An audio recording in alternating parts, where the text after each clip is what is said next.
Hello friend, आज हम फिर एक बार आपके समक्ष प्राचीन भारत के इतिहास को लेकर उपस्थित हुए हैं। इसमें कुछ हम लोग पाठ पढ़ चुके हैं जो आपका है अतीत के अध्ययन हेतु काल का विभाजन, प्रागैतिहासिक काल, और अभी वर्तमान में हम लोग क्या पढ़ रहे हैं तो हड़प्पा सभ्यता। हड़प्पा सभ्यता में हम लोग नगर नियोजन और समाज इसको पढ़ चुके हैं। आज जो इस क्लास में पढ़ेंगे हम लोग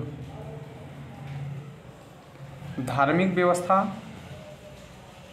और आर्थिक व्यवस्था किस प्रकार के था हड़प्पा सभ्यता में, इसको आज देखने वाले हैं। तो चलिए देखते हैं। तो धार्मिक जीवन।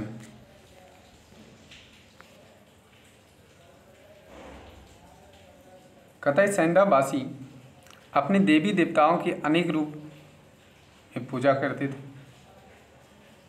और उसमें भी पुरुष देवता का भी साक्ष्य मिला है। कहाँ से? तो ये मोहनजोदड़ो से पुरुष देवताओं का साक्ष्य मोहनजोदड़ो से प्राप्त हुआ है। एक मुद्रा में सिंह युक्त त्रिमुखी पुरुष देवता, कैसा? तो सिंह युक्त त्रिमुखी देवता का अंकन मिलता है। और भी क्या यहाँ से मिलता है? एक योग मुद्रा में बैठा हुआ एक योगी का चित्र मिलता है और वह निर्वस्त्र अवस्था में है। और इस देवता के दाएं ओर हाथी का चिन्ह और एक बाघ का चिन्ह मिलता है और बाएं की ओर गेंडा और महर्षि जो बैठा हुआ है उसके चौकी के नीचे दो हिरण का साक्ष्य मिलता है।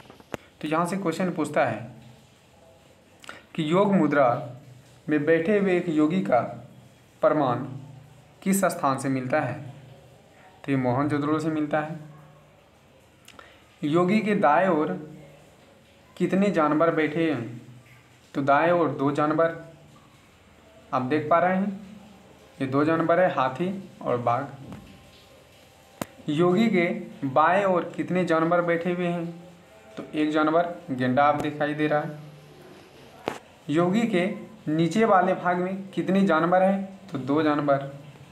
ये भी पूछता है कि नीचे में कौन सा हिरण। यहाँ से और क्या क्वेश्चन बनेगा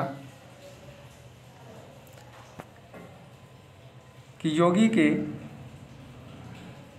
साथ कितने जानवरों का चिन्ह बना हुआ है।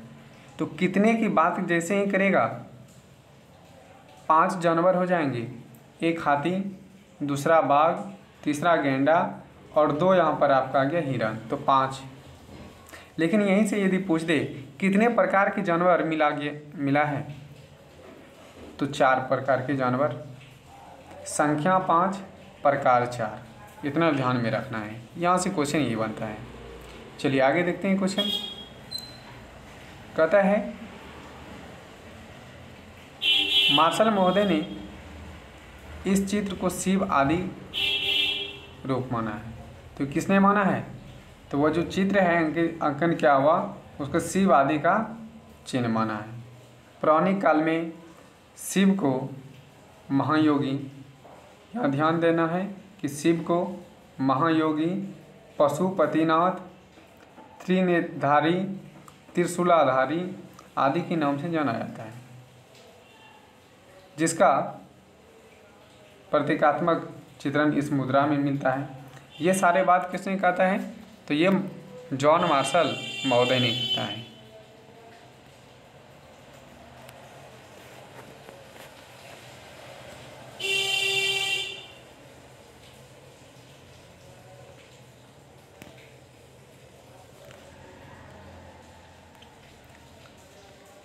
देखें, लोथल, कालीबंगा, बनवाली, ये तीनों स्थान जो बहुत ही महत्वपूर्ण हो जाता है, क्योंकि यहाँ से अग्नि वेदिका मिलता है। लोथल, कालीबंगा, बनवाली, अग्नि वेदिका मिलता है, जिससे यज्ञ एवं अग्नि पूजक की पुष्टि होता है कि उस टाइम में होता होगा, यज्ञ भी कराते होंगे, अग्नि पूजक होता होगा, उसकी पुष्टि करता है। कालीबंगन एवं लोथल की अग्नि वेदिका से पालतू पशु की हड्डी मिली है। अब देखिए, वो जो वेदिका यानी अग्नि वेदिका जहाँ पर होमाद होता होगा, वहाँ से पशुओं का हड्डी एवं अन्य सामग्री प्राप्त हुई। इससे यह स्पष्ट होता है कि यहाँ पे बलि प्रथा भी चलता था, यानी पशु का बलि दिया जाता था। कहाँ? तो ये कालीबंगन और लोथल में। और भी क्या इसके अलावे सेंधावासी पुनर्जन्म में विश्वास करते थे। किसमें? पुनर्जन्म में विश्वास करते थे। अंधविश्वास का प्रचलन था, यहाँ पे अंधविश्वास का भी प्रचलन था। जादू टोना खूब प्रचलन में था, जिसमें बचने के लिए झाड़ फूक और ताबीज बांधते थे। ये सारे जो है सेंधावासी के लोग करते थे। लेकिन यहाँ से एक क्वेश्चन और पूछता है कि सिंधु सभ्यता में ये पुनर्जन्म का विश्वास तो था। जादू टोना, आप लोग बताइएगा कि जादू टोना किस वेद से संबंधित है? जादू टोना। इसके बाद आएंगे वैदिक सभ्यता, उसमें भी बताएंगे, लेकिन आप लोग कमेंट करके बताइए कि जादू टोना किस वेद से संबंधित है। और ये हम लोग देख लिए ये धार्मिक व्यवस्था। अब चलते हैं कि सिंधु सभ्यता के लोग अपने जीवन यापन के लिए किस प्रकार का वस्तुएं का यूज करते थे, उस पर भी चलते हैं। तो इसका आर्थिक जीवन, तो सिंधु सभ्यता पशुपालन, संचित कृषि, अधिशेष उत्पाद, विभिन्न दस्तकारी दक्षता और समृद्ध आंतरिक और विदेशी व्यापार भी करते थे। देखिए, विदेशी व्यापार समझ सकते हैं बहुत पहले से चल रहा है। सिंधु वासी के लोग व्यापार कर रहे हैं। दस्तकारी, जो हाथ से हम लोग बुनते हैं, वो बुनकर कार्य भी चल रहा है, यानी चित्रकारी भी स्टार्ट हो गया है, ये सब करने लगे हैं। लेकिन आप समझ सकते हैं प्राग सभ्यता में, वो सब में देख लिए, प्राग काल में देखिए कि किसका किसका किस प्रकार से विकास हुआ, और हम लोग ये सिंधु सभ्यता की ओर आ गए हैं। तो यहाँ पे देखते हैं कि पशुपालन के साथ साथ क्या करते थे? कृषि पर निर्भर थे। पशुपालन भी करते थे, कृषि पर भी निर्भर थे। हड़प्पा सभ्यता के लोग बहुत सारे पशु भी पालते थे।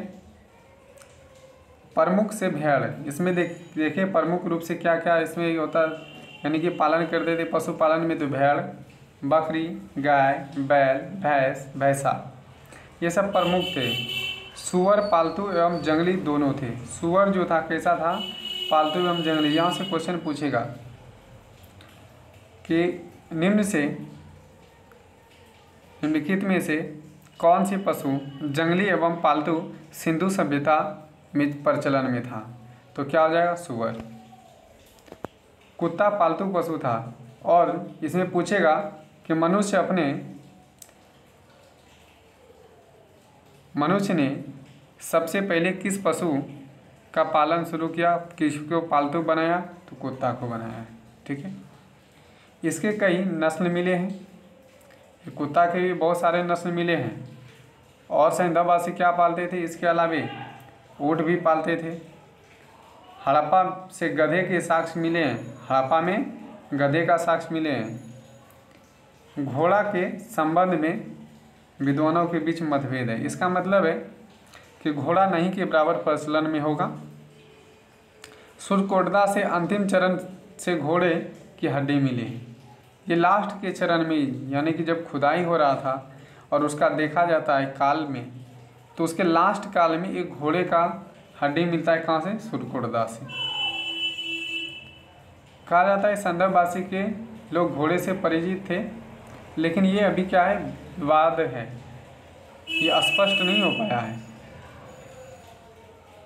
संदर्भवासी और अन्य पशु से परिचित थे, जैसे हाथी, बाघ, हिरण, बरसिंगा, रीछ, खरगोश, बंदर, बिल्ली, गेंडा, मेढक, मेंढक नहीं मेढा है, आदि से परिचित थे।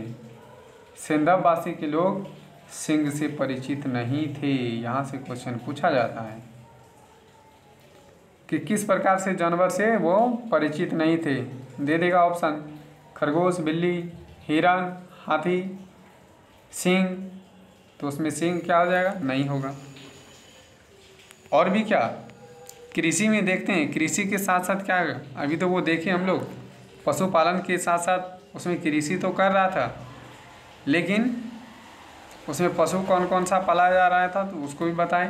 तो कृषि में देखते हैं कि आर्थिक संगठन में कृषि का अत्यधिक महत्वपूर्ण था। सिंधु और उनकी सहायक नदी के अत्यधिक उपजाऊ था, क्योंकि नदी के जो तटीय क्षेत्र होता है वो अधिक उपजाऊ इसलिए होता है कि वहाँ पे बार बार उसमें पानी के बहाव से उसमें ह्यूमस की मात्रा बढ़ जाती है और पैदावार बढ़ जाता है इसके कारण से।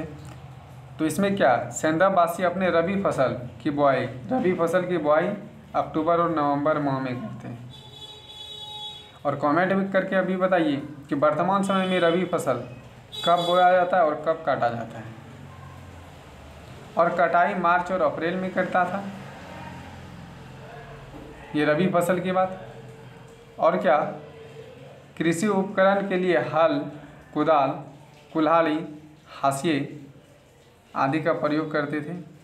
बनवाली से खिलौने के रूप में मिट्टी का बना हल मिला। कहाँ से? तो पूछा जाता है कि मिट्टी के बने हल का साक्ष्य कहाँ से मिला है? तो बनवाली से। कहाँ से मिला है? बनवाली से। ये याद रखना है कि बनवाली से हल के साक्ष्य मिले हैं।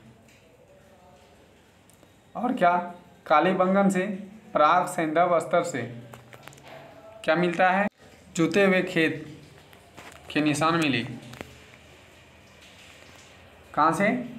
कालीबंगन से। जुते हुए खेत का निशान कालीबंगन से मिलता है।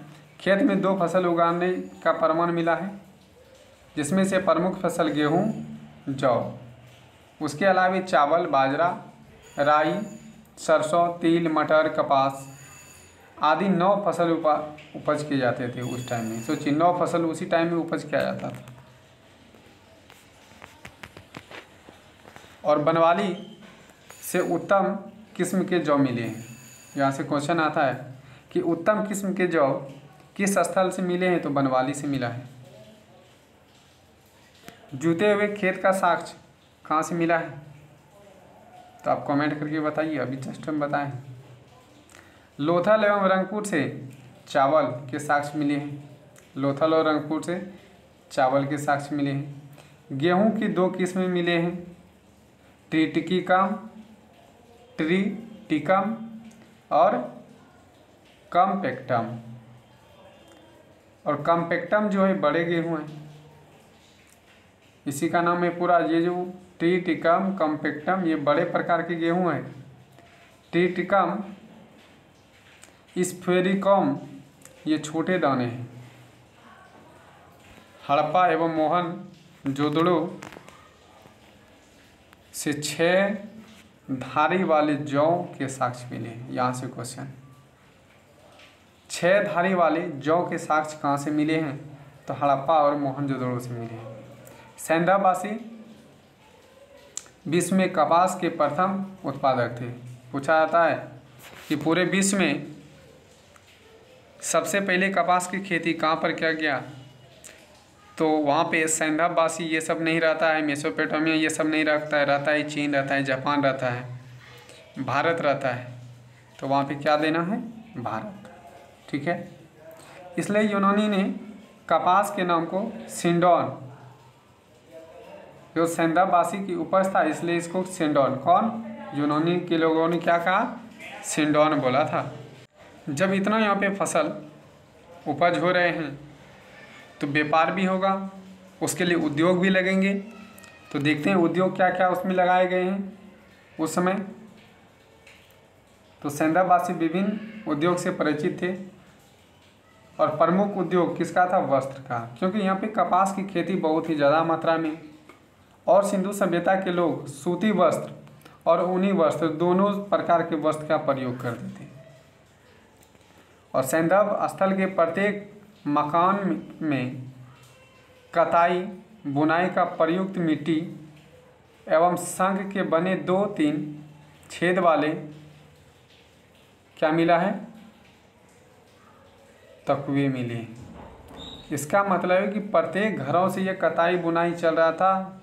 इस प्रकार का बना हुआ साक्ष्य मिला है प्रत्येक घरों में। इसका मतलब वस्त्र की बुनाई करते होंगे सिंधु सभ्यता के लोग। और क्या? मोहनजोदड़ो वस्त्र उद्योग का महत्वपूर्ण केंद्र पूछेगा।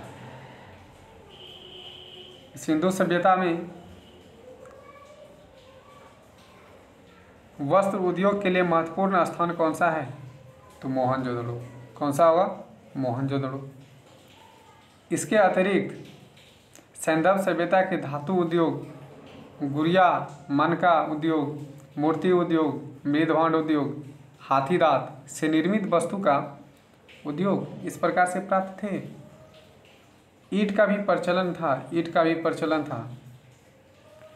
अब वहाँ के लोग जब इतना सारे सामग्री का उत्पादन करेंगे तो कहीं न कहीं व्यापार करेंगे। तो देखते हैं व्यापार के लिए कहाँ कहाँ जाते थे और क्या क्या व्यापार में करता। आंतरिक और बाह्य दोनों प्रकार के व्यापार करते थे, यानी देश में भी और विदेश में भी। यदि छोटे छोटे नगर में बहुत सारे संख्या में जब संपन्न हो जाता था तो वो अपने विलासत यानी अपनी वस्तु को प्राप्त करने के लिए उसके लिए क्या करते थे? खोज में उन्हें भारतीय उपमहाद्वीप से दूर दूर बस्ती बसाई गई। अफगानिस्तान, मध्य एशिया, पश्चिम एशिया, परगार से संबंध बनाए और हड़प्पा सभ्यता के लोग उद्योग विकास अवस्था में थे और इस प्रकार से उन्होंने इन सारे देशों से व्यापार करना शुरू कर दिया था। लेकिन हड़प्पा सभ्यता में हमें उन उद्योग के लिए कच्चे माल उपलब्ध नहीं मिले जो व्यापार करते थे, लेकिन उसका कच्चे माल का हड़प्पा सभ्यता में साक्ष्य नहीं मिलता है। सैंधववासी कच्चे माल की प्राप्ति हेतु दूर दराज यात्रा की, यानी कि दूर दूर तक यात्रा करते होंगे। कच्चे माल की प्राप्ति तो वाणिज्य व्यापार कर्म का प्रथम सोपान है। सोपान मिलता है। दूसरे सोपान में नाउन, ये देख रहे हैं एक प्रकार का निर्मित वस्तु जिसमें कि घरेलू, क्षेत्रीय, विदेशी बाजार तक पहुंचते थे, यानी कि उसको बेचने के लिए बहुत दूर दूर तक जाते होंगे। गांव अभी भी बहुत सारे ऐसे हैं कि छोटे छोटे रेहड़ी पर लगा कर कहाँ चल जाते हैं सामग्री को बेचने के लिए गांव में, शहरों में। तो पहले भी इस प्रकार से करते होंगे। अब देखिए किन किन क्षेत्रों से व्यापार करते थे और क्या क्या मंगाते थे, तो इसको भी देख लें। यदि चांदी की बात करें तो चांदी अफगानिस्तान और ईरान से ये मुख्य व्यापार का केंद्र था उस टाइम में। ये मुख्य रूप से ज़्यादातर जो अफगानिस्तान से चांदी मंगाए जाते थे। सोना कर्नाटक से, कोलार की खान से। तांबा राजस्थान की खेतड़ी से और कुछ ओमान से भी मंगाते थे। टीन अफगानिस्तान से, टीन कहाँ से मंगाया जाता था? अफगानिस्तान से। सेलखड़ी बलूचिस्तान राजस्थान से। लाजवर बदख्शा, फिरोजा खुरासान, चट पत्थल बलूचिस्तान। लाल रंग ये कहाँ से मंगाते थे? फारस की खाड़ी हमुर्ज से। देवदारू और शिलाजीत हिमालय पर्वतीय क्षेत्र से। इसमें जो क्वेश्चन पूछा जाता है इस पर थोड़ा गौर करेंगे। ज़्यादातर क्वेश्चन यहाँ से पूछा जाता है कि सोने कहाँ से मंगाया जाता है, तो कर्नाटक और कोलार के खान से, और तांबे राजस्थान की खेतड़ी से। सबसे ज़्यादा क्वेश्चन यही पूछा जाता है कि तांबे कहाँ से मंगाया गया, तो वो खेतड़ी से मंगाया गया था। चलिए आगे देखें। और अब विदेशी व्यापार में क्या क्या करते थे। सैंदाबासी के संबंध अनेक वाई संस्कृति के साथ, यानी अब अलग अलग संस्कृति से भी जुड़ रहे हैं। दूसरे देश जब जा रहे हैं तो वहाँ की संस्कृति कल्चर को देखेंगे, किस प्रकार के लोग खाना खाते हैं रहते हैं, कुछ वहाँ से भी सीखेंगे, कुछ अपना भी प्रभाव वहाँ पर छोड़ेंगे। तो मेसोपोटामिया, मिस्र, क्रेट और फारस की खाड़ी देश के साथ व्यापार कर रहे थे। मेसोपोटामिया के साथ व्यापार के संबंध में अनेक पुरातात्विक प्रमाण मिलते हैं। विद्वान का मानना है कि मेसोपोटामिया एक हड़प्पा व्यापार बस्ती मिली है, यानी मेसोपोटामिया में भी एक हड़प्पा का बस्ती मिला है। मेसोपोटामिया से प्राप्त अभिलेख के दिलमुन, मन, मेलवा नामक क्षेत्र का उल्लेख है। जो मेसोपोटामिया का अभिलेख मिला है वहीं पे दिलमुन, मग्न, मेलवा नामक क्षेत्र का उल्लेख करता है। इन क्षेत्र में मेसोपोटामिया लोग व्यापार संबंध में दिलमुन का समीकरण बहरीन से और मगन का समीकरण मकरान तट से, मिलवा का समीकरण सैंदव क्षेत्र से किया गया। यानी कि ये सबका जुड़ाव, यानी कहता है कि मिलवा ये जो शब्द है ये कहीं न कहीं सैंदव से जुड़ा हुआ है, ये मग्न जो है मकरान से जुड़ा हुआ है। इस प्रकार की बातें बताते हैं। मेसोपोटामिया के लोग सैंदव क्षेत्र से सूती वस्त्र, हाथी के दांत निर्मित वस्तु, कर्नेलिया पत्थर के बने मनके आयात करते थे। ये सिंधु सभ्यता के क्षेत्र से, आप सोच सकते हैं जब सिंधु सभ्यता के क्षेत्र से वहाँ के लोग वस्तु को मंगाएंगे तो पहले तो विकसित क्या होगा, हड़प्पा सभ्यता हुआ होगा, या तो दोनों एक ही साथ विकास हुआ होगा, ये हो सकता है। चलिए आगे देखते हैं। हड़प्पा मुद्राएं भी मेसोपोटामिया के क्षेत्र से मिला है। सैंदाबासी का मिश्रण फारस की खाड़ी क्रीट से भी व्यापार संबंधित है।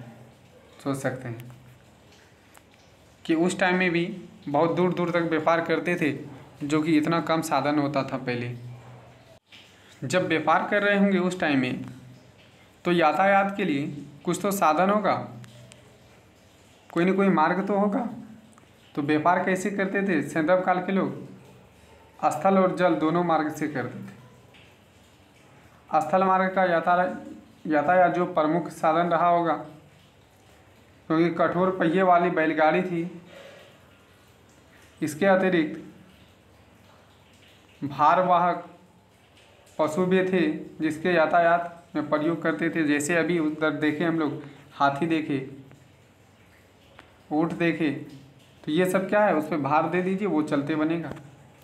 जल मार्ग का यातायात मुख्य साधन नाव, जलपोत। सैंधव स्थल से वास्तविक नाव का कोई साक्ष्य नहीं मिला है, कोई वास्तविक साक्ष्य नहीं मिला है नाव का, लेकिन मोहनजोदड़ो से एक मृदभांड के बने नाव का चित्र मिला है। अब यहाँ से पूछता है कि नाव का चित्र मृदभांड किस स्थल से मिला है, तो मोहनजोदड़ो से मिला है। लोथल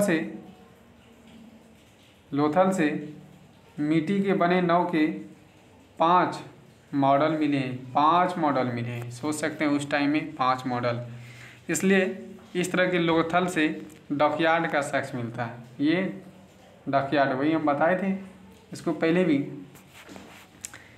कि डॉकयार्ड यानी बंदरगाह कहते हैं, जहाँ पे नाव लगाता होगा, बांध पोत लगाता होगा, और वो जल के रास्ते अपने क्या करते होंगे, व्यापार करते होंगे, एक स्थान से दूसरे स्थान जाते होंगे, है ना। तब वहाँ के कुछ ना कुछ जब व्यापार करते होंगे तो माप तौल भी होगा कुछ ना कुछ। तो सैंधववासी माप तौल की इकाई से परिचित थे। नाप के लिए पैमाने का प्रयोग मोहनजोदड़ो के सीप का बना पैमाना, सीप का बना ये कहाँ से मिला है, मोहनजोदड़ो से। हड़प्पा से तांबे का पैमाने मिला है। लोथल से हाथी दांत के पैमाने मिले हैं। कालीबंगन से मिट्टी का बना हुआ पैमाना मिला है। सिंधुवासी के पुरा स्थल से बड़े संख्या में बाट भी प्राप्त हुए हैं। सिंधु सभ्यता में माप तौल का मानक रूप बाट पत्थर निर्मित होते हैं, यानी पत्थर की बाट चलते होंगे। बाट कई आकार में है लेकिन घनाकार बाट सर्वाधिक है। यहाँ से पूछता है कि सिंधु सभ्यता में किस आकार के बाट का प्रयोग सबसे ज़्यादा लोकप्रिय था, तो घनाकार। इसके अलावे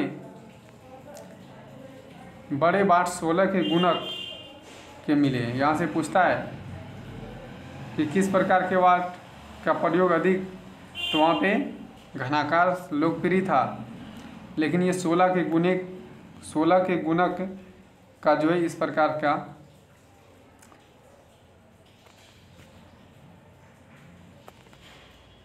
बाट का प्रयोग किया गया था। छोटे बाट को दुन प्रणाली यानी 2 गुना पर आधारित था। जो छोटे बाट होते थे उसको दुन प्रणाली कहते थे, वो 2 गुना होता था। तो आज हम लोग इसमें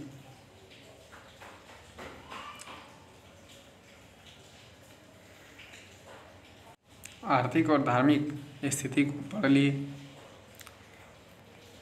अब अगले दिन सैंधव कला किस प्रकार की कला चलता था, कला के बारे में पढ़ेंगे और इसके कुछ प्रमुख तत्व उसको देखेंगे और ये सैंधव सभ्यता समाप्त हो जाएगा।